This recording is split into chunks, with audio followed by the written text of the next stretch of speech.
Every lad with a top 10% physique right now once started in the bottom 10%. They're not better than you, they're just doing better because they understood and learned the principles of nutrition required to build an elite physique.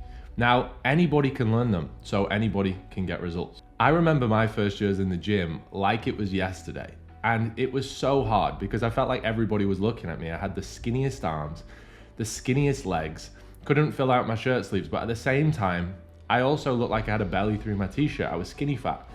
And it weren't until I was chatting with one of the PTs there one day, and he showed me what he used to look like.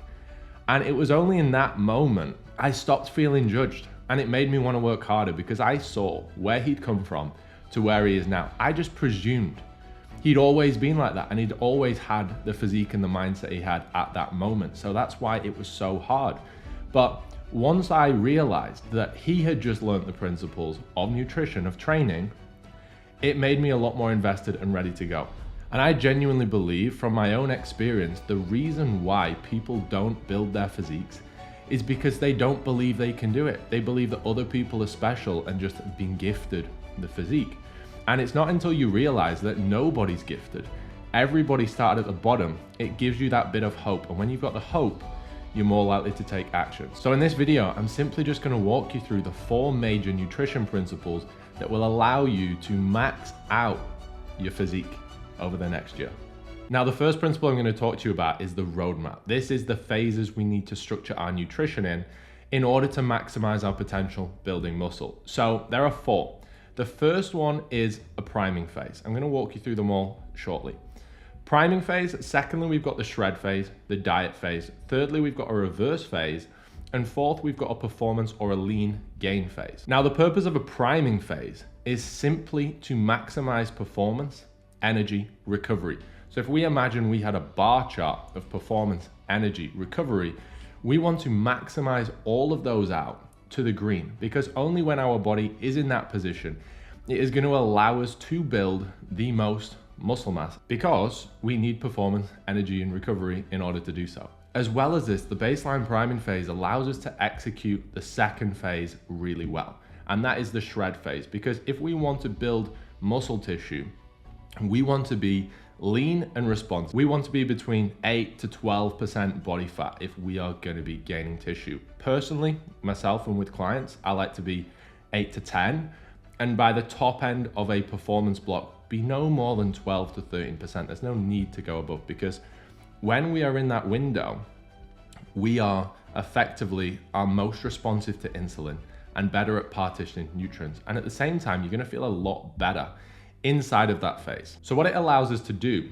when we execute the diet phase, instead of starting a diet phase from inconsistent points, it means that we come in at around maintenance and we just hit that for a couple of weeks whilst we maximize those performance, energy, and recovery markers. But when we're coming from a stable position, all in the green, when we then pull food in the shred phase or increase cardio or expenditure, our body responds like throwing a dart. Now, this is crucial because if we're gonna go into a diet phase, we want response, we wanna pull off body fat, but we wanna be able to keep food as high as possible during this phase, because that's gonna help us with the performance, energy, and recovery required to build tissue. Now, in all 4 of these phases, you will be building muscle tissue if you sustain performance, energy, and recovery.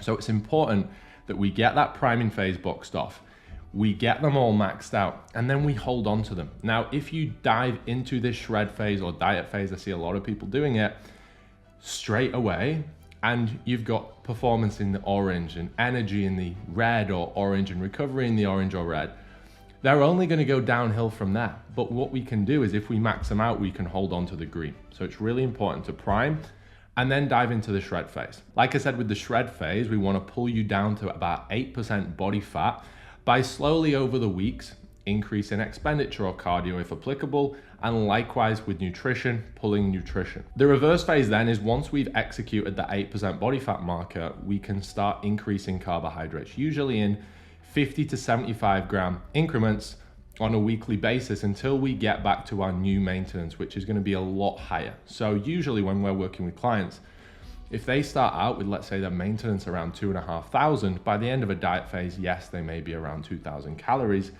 because we've got that good response from the start with the baseline prime. But by the time we come back round and we reverse back out, we usually find that there'll be most likely 3,250, for example, if someone started at 2,500.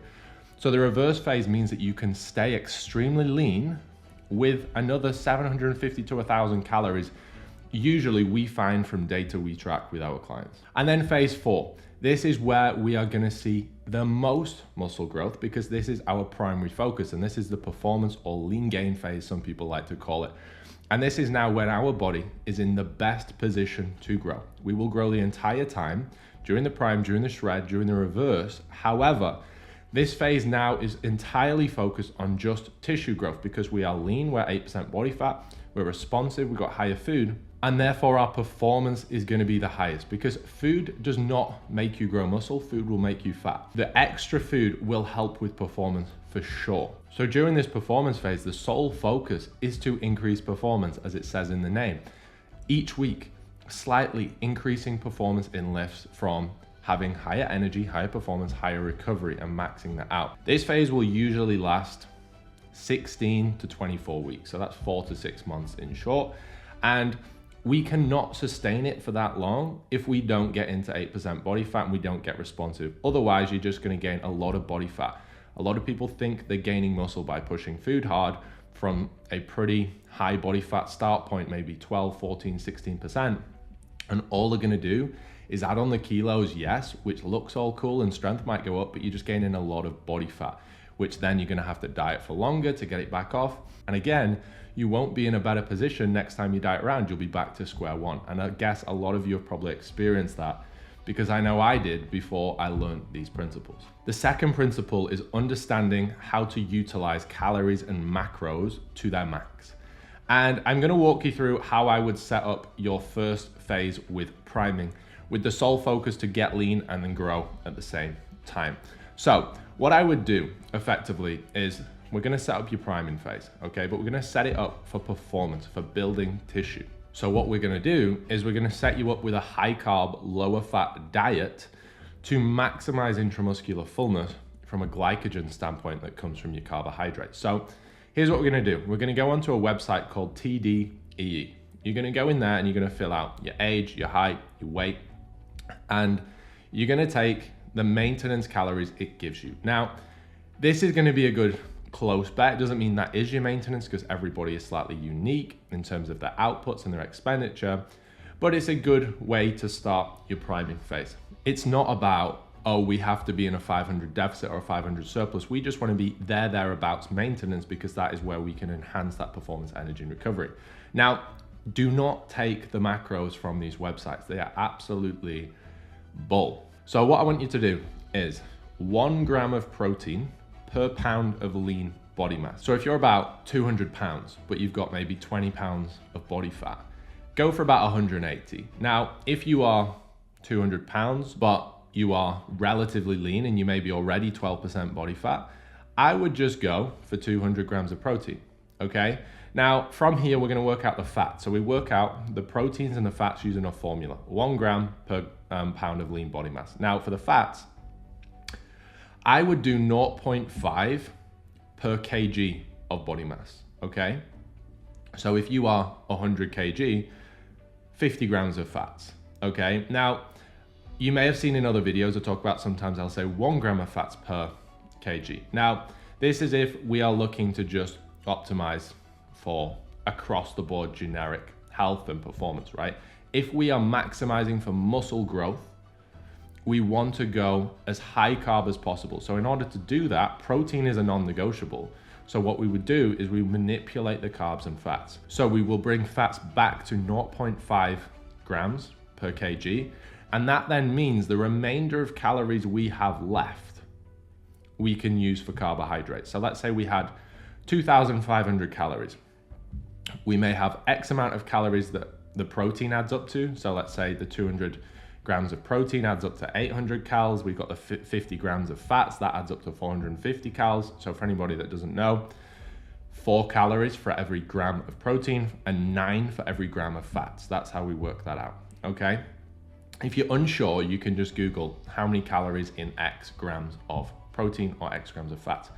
Now, the remainder calories is what we want to use for the carbohydrates. So if you've got your 2,500, subtract the calories of protein, subtract the calories of fats, and you're going to be left with a bunch of calories, and that's what your carbohydrate calories are. You would then divide that by 4. Again, because carbohydrates, 1 gram equals 4 calories. So you're going to divide that by 4. And what that will do is give you the grams of carbohydrates, which may be 325, 350, whatever it works out. So that's a high carb, low fat diet. And that's how you're going to set up your priming phase. And then from here, once you've run that for 2 weeks, you're going to go through the shred phase. You're going to pull off some body fat. You may be increasing your steps, your cardio. You may be pulling some carbohydrates or even pulling fats back a little bit, but protein will stay the same. Now, the third principle is food sources. Unfortunately, calories aren't calories, guys.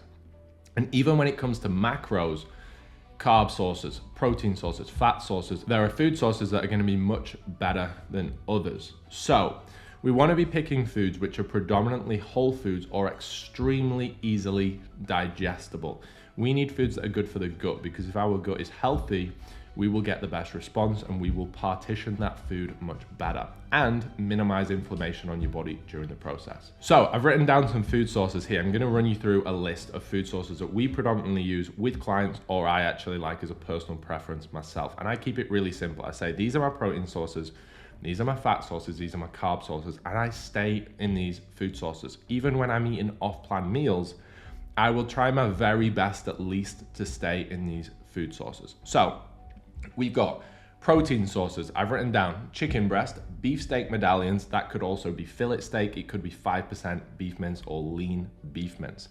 We've got eggs and egg whites, prawns, mussels, lobster, so seafood, sea bass or cod or haddock, and then we've got salmon. So yes, salmon is on the slightly higher fat side, but actually very good source of fat. Okay, so carbohydrate sources, we've got rice, sweet potato, white potato, oats, low fat cereal, rice cake variations or crackers, and fruits. That's all I use from a carbohydrate source.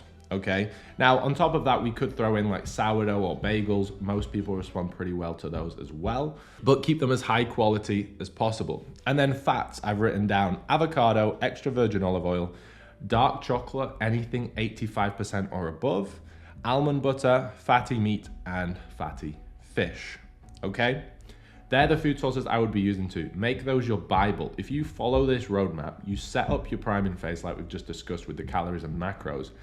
From these food sources, you are going to be off to a winner. Your body's going to feel amazing, full of energy, 10x your performance, increase your recovery, which inevitably means you're going to build a lot of muscle. Now, principle 4 is hydration and electrolyte balance. This is really important because we need intramuscular fluid and hydration to make sure we can perform and recover. If we have low hydration, we won't recover. And if we have low hydration and less intramuscular fullness, we won't be able to train and perform at the highest level. So we need to make sure water intake is good and in our recommended daily intake for somebody that trains, not just a generic person, and electrolyte balance. I'm going to run you through both of those. So hydration, I would say for males between 3.5 and 6 liters per day.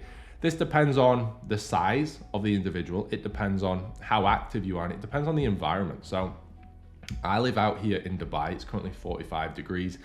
I actually train outside in the heat. I sweat a lot. So I am closer to the 6 liter marker. And that would also mean, tying on to the next thing, electrolytes would need to be higher because you're going to deplete a lot more. So regarding sources of electrolytes, you can obviously buy like sachets. Like I've actually got some right here. So I use these, okay? Humantra electrolytes. I think they're like an elderberry flavor. And they're so good because it keeps my brain sharp for work as well. But at the same time, my performance is always through the roof because I have sufficient hydration and electrolyte balance. Now, another thing you can use to control your electrolyte balance, which I do as well, is having sufficient salt. If you use a high quality salt, which has a great mineral balance, so a really high quality sea salt, organic if possible, don't use like table salt. This will not do the trick. It will just elevate your blood pressure massively. So if you've got a high quality salt, between 1 and 2 grams per meal, because you've got to remember, you are eating from now whole foods with no additional salt. Now, if you go to McDonald's, you may get 10 grams of salt in a burger. So when you start putting 2 grams of salt in a meal, you go, oh my God, that seems like a lot. But it's not, because across the day, you may get 6, 8, 10, 12 grams of salt when you add it yourself. But if you just ate out once, you would have that in 2 mouthfuls because it's already mixed in. So remember to salt your foods with a high quality salt. Salt is not bad for you. That is just a load of BS that the government push out, all right? Yes, salt is really bad when it's in processed foods, but you need a high quality salt when you're eating from a whole food diet and you wanna build muscle. So just to recap, guys, we've got 4 principles. We've got the roadmap. We've also got the structure of calories and macros. From there, we need to be hitting great food sources in principle 3 and principle 4, hydration and electrolyte balance. I hope you've taken a lot of value from this. If you stick to this and also apply the principles of training video that will be coming next week, you are actually gonna build so much muscle you will not understand. So make sure you like and subscribe. And if you are interested in taking everything to that elite level with your physique and operating at the highest level performance-wise, then I will drop a link below where we can see for a fit and we can talk about our VIP coaching service. We do have a few spaces available at the moment. So I'll see you in the next video, guys. Thanks a lot for watching.